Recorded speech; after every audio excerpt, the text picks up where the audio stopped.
Una mañana lluviosa, era el mero 6 de enero. Tú estabas en el balcón, creo que yo te vi primero.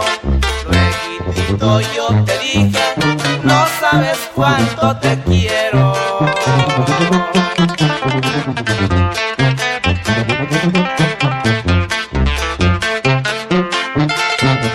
Coqueta, tú me dijiste que no fuera tan deprisa. En tu cara tan hermosa se dibujó una sonrisa. Si cambias de parecer, tal vez mañana me avisa.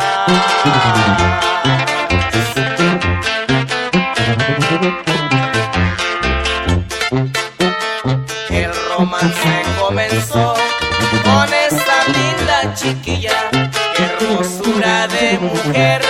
Yo encontré en esa cuadrilla con unos ojazos negros. Cuando me ve me aniquila.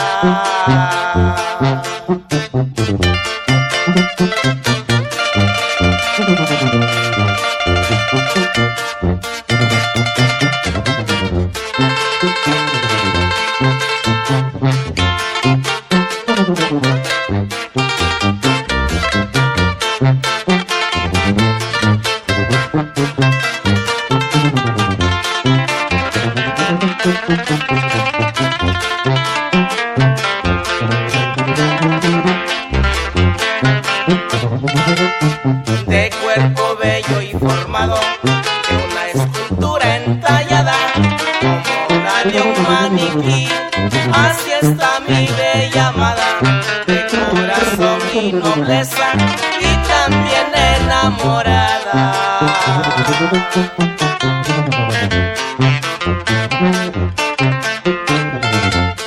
A las mujeres hermosas se les debe respetar, dándole amor y cariño y enseñándoles a amar. Esperas te correspondan, amor no te va a faltar.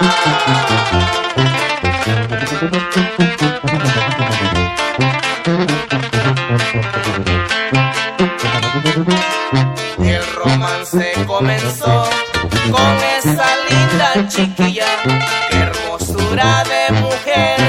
Yo encontré en esa cuadrilla con unos ojazos negros. Cuando me ve me aniquila.